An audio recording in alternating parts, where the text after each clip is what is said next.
Welcome to Fighter from 3. A little bit to talk about. And I'm going to lead off with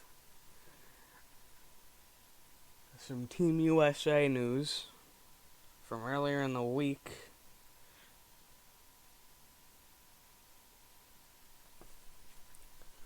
So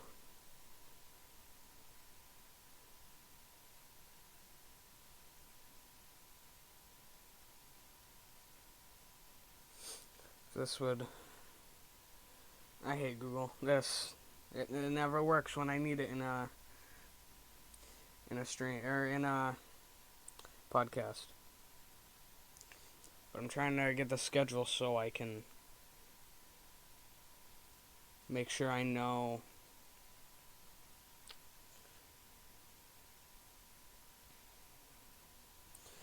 okay.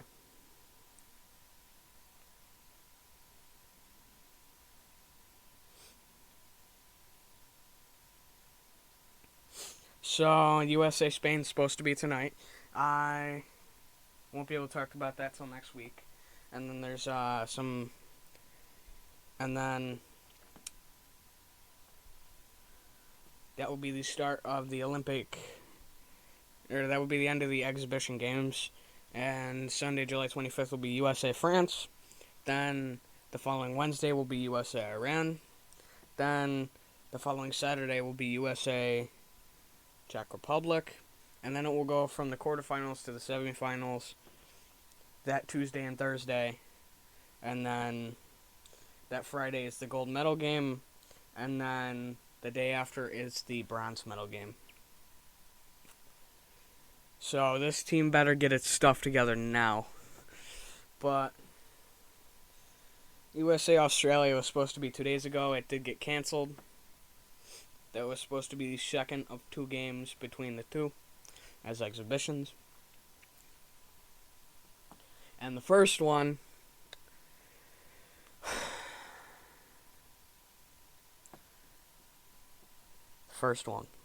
Now let's talk about this. This was the second of two losses so far.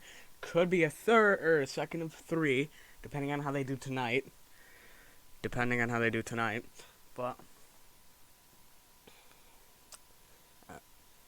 so Tatum got a roll off the bench. It was a quote-unquote defensive-focused rotation. Draymond Green played with the starters, and Jeremy Grant played with the starters, and Bam Adebayo and Jason Tatum played off the bench. Tatum still had 26 minutes. But Dame actually showed up. Same with Beal. Draymond Green didn't, making one... Was it a free throw? Yes. The only thing he did was make a free throw. He only had 2 shot attempts on the night. Not 2. Yeah, 2. No, 1 shot attempt, 2 free throw attempts. Okay, I'm fine with that. I think he was playing the center role because I think they went with a more small ball lineup. Though they probably should have gone to him in the paint a little bit more.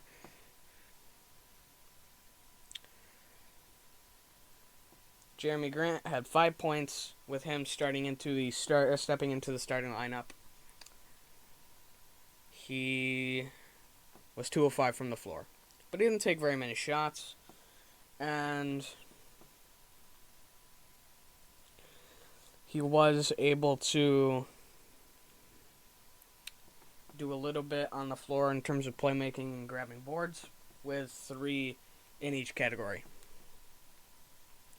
Not a great night, but he also did play 13 minutes. I'll give him that. He was playing as a starter, but didn't play very much. I'm assuming Levine and Keldon Johnson shared a lot of his time, or a lot of the time that would have been his if they played him like a full starter. They didn't play from their bench, which I've been saying to do, and I think it would be a little bit more successful because you had Kevin Durant play 28 minutes. You had Draymond play 22 and do almost nothing. Bradley Beal played 32, and Dame played 30, and JT played 26. And then there was 4 other guys that played, and 3 of them got over 10 minutes. And And a total of 4 players came off the bench. 5. But Garland only got 4 minutes, and I think it was at the end, mostly. Kelvin Johnson, on his low minutes, actually made some shots. And other than that, didn't really do much in his 13 minutes. He went 3 of 5 from the floor and 1 of 2 from 3, but that's about it. Zach LaVine shot 25% from the floor, 1 of 4. 1 of 4 from 3. Jason Tatum didn't make any threes, and he was 4 of 12 from the floor. He was 0 of 6 from 3. He didn't have a great night. He was out the next game with a slight injury with knee soreness, which I don't think was necessarily the whole thing, but they can say whatever they want. And he's probably going to be back tonight, but who knows how much of what percent he was at. He only had 8 points in 26 minutes. I do agree he should have been pulled, and that's hard for me to say. He should have been pulled at least for some more minutes to dish out to some bench guys to at least give them some minutes, even though they're not the greatest. Dame did good. 22 points, 4 boards, 1 assist. He was 8 of 15 from the floor. Not bad. 6 of 11 from 3. I don't think he should have taken that many threes, but he did. Bradley Beal had 12 points, 3 boards, 2 assists on 32 minutes. 0 of 2 from 3, 4 of 6 from the floor in general. Kevin Durant, 17 points, 4 boards, 2 assists. 46.2% from the floor on 13 shots. And 4 of 9 from 3. Guys, if you're missing shots, stop taking some shots. At times. I mean, there's a quote. I don't have it right now. I gotta find it. It's somewhere in my photos. But it's something along the lines of, would rather go 0 of 22 than 0 of 8 because at least you had confidence in your shot or something like that. And I'm happy that they have confidence that they can make those, but you're not making those right now. That's kind of what lost them the game. They only had 3 guys score above 10 points, and they were all starters. Nobody off the bench scored over 10. The 2 starters that didn't score over 10 points scored 5 or under.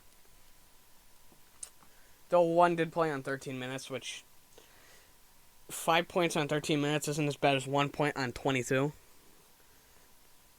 And then, on the Australian side, Joe Ingles had 17 points, Patty Mills had 22, and Matisse Thybulle had 12. And Chris Goulding had 11. 11 on 9 minutes. Take notes, Team USA starters. He did something in 9 minutes. He had 1 board, no assists, and he also turned the ball over once, but still, he actually made his shots. They really did play from the bench. They played everybody but 1 player at least 2 minutes. Aaron Baines played in their starting lineup, only got 3 minutes, almost 4. Ingles did do good in his time, and he did shoot 38.5% though. I don't know how he got away with that. That's like some of the Team USA guys shooting right there. And then Patty Mills had a field day. And Mills, with the 22 points, he did go 9 of 21 from the field and 1 of 5 from 3. And 3 of 4 from the free throw line, but the reason him and Ingles are able to do that is because you got some production from the other guys, and there was some distribution from not just Ingles, Mills, Thibault, and Golding. You had a couple points from a guy here and a guy there and a guy there. And Team USA, since they didn't really have anybody get high in scoring totals, would have had to rely on the same thing, and they didn't run through most of their roster and had multiple guys have no minutes, which really, but yeah, it was a bad game. It's a game they should have won, and they didn't. Then going to Game 3, which they actually won. I didn't expect. 108-80 over Argentina.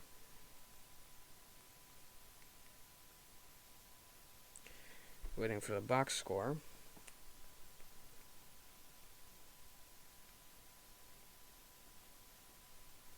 Okay. Tatum was out this game with soreness in one of his knees. I think it was his left knee. Don't quote me on that. I don't know for sure. So he did not play, but everybody else on the roster played. Wow, it's a revolution. You actually use your bench. And I think that's part of the reason they won.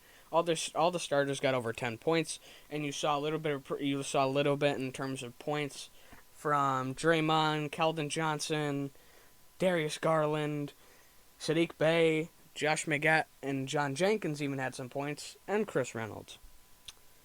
And they didn't play very big. Well, Magette, Bey, Jenkins, and Reynolds didn't get huge minutes. None of them played over 5, and they still brought some points, with Jenkins and Reynolds bringing 5 each and playing under 3 minutes. But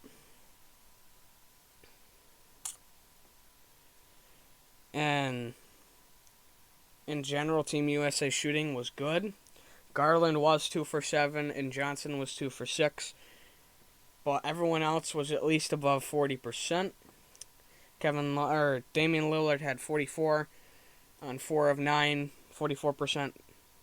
Bam Adebayo had 46.2%, 6 of 13, but everybody else had over 50, not counting those two. And Magette, Jenkins, and Reynolds all made all of their shots.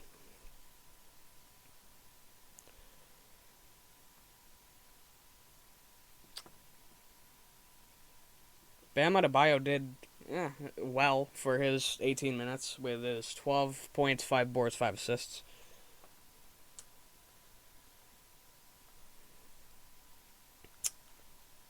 Team USA did good shooting from the line. Nobody missed more than one shot that went to the line. Multiple missed one shot, but that's it. You had one guy, actually 2 guys, make all their shots, and everybody else only missed one. So that's good. That's good to see. And I'm glad to see it. And then on the Argentinian side, Luis Scola had a good night on 18 minutes, 16 points, 5 boards, 2 assists. He was 50% from the floor, and 1 of 2 from 3, and 3 of 5 from the line. Not bad. There wasn't much production from the starting lineup,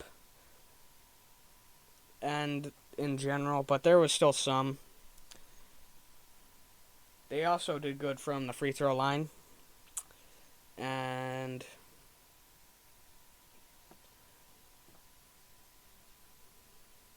not only that, there was a little bit of bench production. They went to their whole bench, too. So it was a battle of the benches, in a way. But anyways, Team USA did come out with the win. and they've got a game tonight, 9 o'clock. I am currently recording this at 4. Right now, at this current time, it is 4:25, so we got a little while till then. A couple hours. 4.5. So, that'll be interesting. I may be streaming by then, too, but I don't know when this is going to come out, so this may come out before or after I'm streaming, but or even in the middle. But CJ McCollum, now, he came out talking about the problem that Team USA has, and this is something I have said in streams before, in a couple of my streams, and I think I may have even said it on this podcast, is chemistry. A lot of these other teams have a lot of chemistry. Team USA doesn't really. Can this team do a lot? Yeah, but chemistry is a big part of it. And CJ even said, quote, Team USA has definitely struggled out of the gate. The major issue is they haven't had a lot of time to practice, especially just having 5 to 7 days to play together as a team, to kind of go through plays from a chemistry standpoint, understanding spacing. You have a lot of players on the court who are trying to get used to each other. And I'm glad he came out and said that, because I think it's something that not everybody notices and not everybody thinks about. Not only that, Kevin Love and Bradley Beal are out of the lineup, and filling in for them is Keldon Johnson, who's already on the roster, and JaVale McGee. So we'll see how that change affects the team and what they can do going into night and then next week. I think it's when it starts. Yeah, the 25th, which is next week, next Sunday to be exact.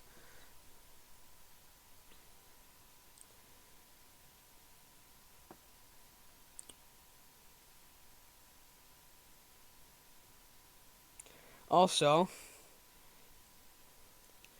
at one point at USA basketball practice, Jason Tatum and Ime Udoka were going one-on-one. I like that.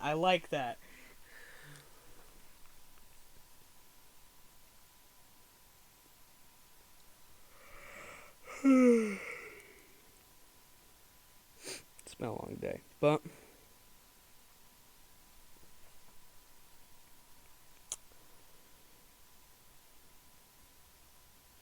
there was a video of them going up one-on-one from Celtics Twitter, and I think that'll definitely help grow the relationship from a player and coach perspective. And I think that's definitely going to help in terms of the Celtics a little bit, because it gets them more acquainted and everything, and he's the new Celtics head coach, so he's going to need to get used to players and their tendencies and all sorts of other factors like that.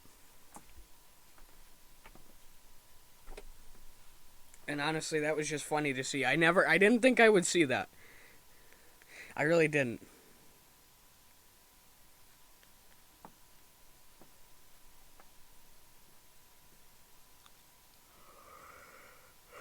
But there was a trade proposed. I was going to talk about this in a video, but I didn't end up doing it. It gave me a headache. And the deal was Shake Milton and Ben Simmons for Jaylen Brown and Peyton Pritchard. First of all, no. Second of all, go back to Philly, Ben. We don't want you. I've said this on other streams before. I don't think I've said it on the podcast or on my own stream. Ben Simmons will not succeed with the ball in his hands a lot. That's how it is. Not only that, it makes no sense to deal Peyton Pritchard, who has a deep connection with Ime Udoka, knowing him since he was a kid. You really think they're going to deal him instead of saying, oh, why don't we develop Peyton Pritchard as potentially our next guy? And he's got that connection with the coach. As to where Ben Simmons, you can develop Pritchard. He's a second-year guy now. You can develop him the way you want. You've been developing him the way you want. Ben Simmons is not that guy. He's not someone the Celtics have had that they've been developing and have a good future to develop him. And not only that, I don't really think anyone's going to be able to fully fix Ben Simmons' shooting. I don't think it's going to be... I'm not saying it's impossible to fully fix his shooting, but I don't think it will ever be done. I think it's very unlikely. Not only that, Jaylen Brown just got called one of the pillars of this team. One of two. They're gonna deal him. Why? They've got no reason to. He's coming off an injury, and honestly, they want to build around these two, him and Tatum. So why are you dealing him? Not only that, Milton for Brown. Milton's gonna. Here's how I look at it. It's point guard for point guard, shooting guard for shooting guard. And that's where I draw the comparison of Simmons to Pritchard, Milton to Brown. I'm taking Brown and I'm taking Pritchard all day from a team building perspective because Brown has been there the whole time. No, this is I'm looking at it if I'm the Celtics. Brown's has been there the whole time. Pritchard's been there, or they've both been there their whole career. You're developing them how you want. You've at least got them close to a spot where you expect them to be at this point, where you want them to be potentially. And Pritchard's a guy that you could potentially one day make a future point guard, whether it be even a short-term future. So why get Ben Simmons, who has a lot of flaws that make him has a lot of flaws in his shooting, which I don't think can fully ever be ironed out. And Shake Milton, who at this point I don't think Shake Milton is a Jaylen Brown. I don't think he's necessarily on that level. So why? That's honestly, that trade makes no sense to me. It doesn't. And that was proposed by Clutch Points, or it's on their website. Why? And in it, they state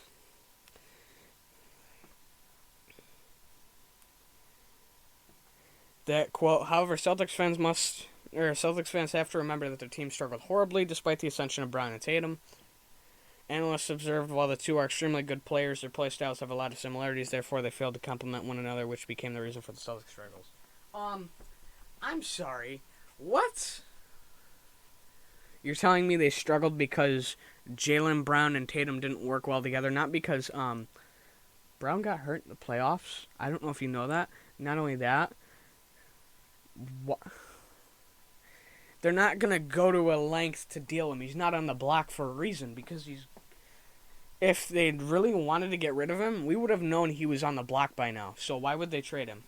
Because if anything pops up to insiders' radars that Jaylen Brown's going to be moved, or potentially could be moved, they would say something about it immediately. You'd hear it immediately if it popped up on an insider's radar. So, why? Not only that, the downfall of last year's Celtics come down to a lot of things. Honestly, I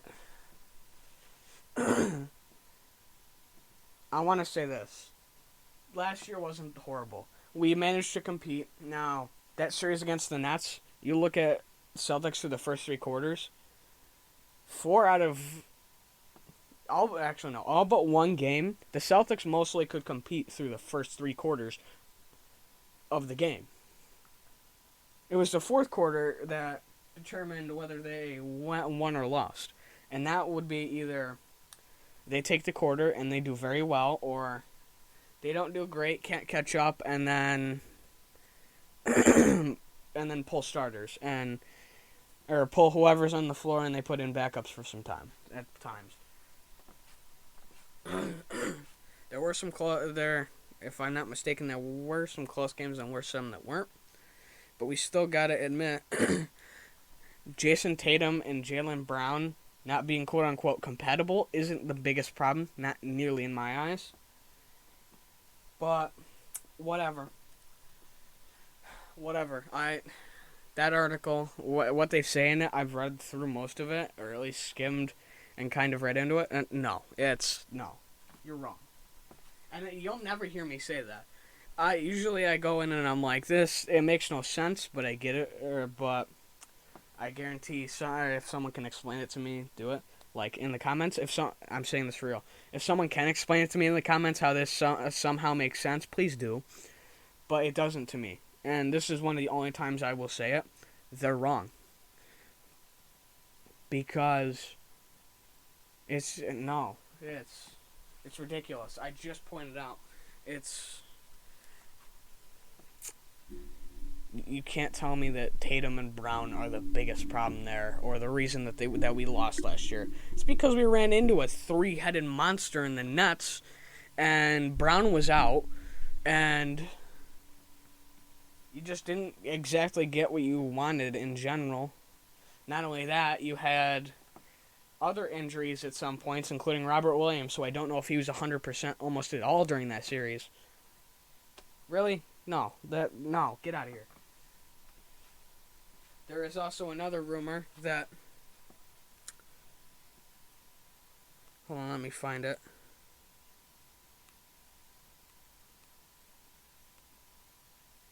That Dame could go to LA. Now, it came out earlier this week that apparently LA was looking for a difference-making playmaker. And that's in quotes, difference-making playmaker. To play alongside LeBron and AD. I think there's other problems with that team, including it's kind of built on guys who can't stay 100% healthy at times, but that's just me.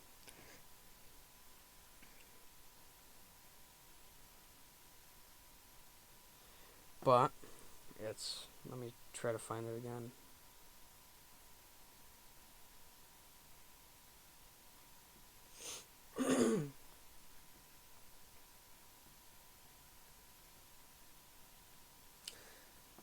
We did hear that supposedly they may have had a deal going. I don't know where the article went. But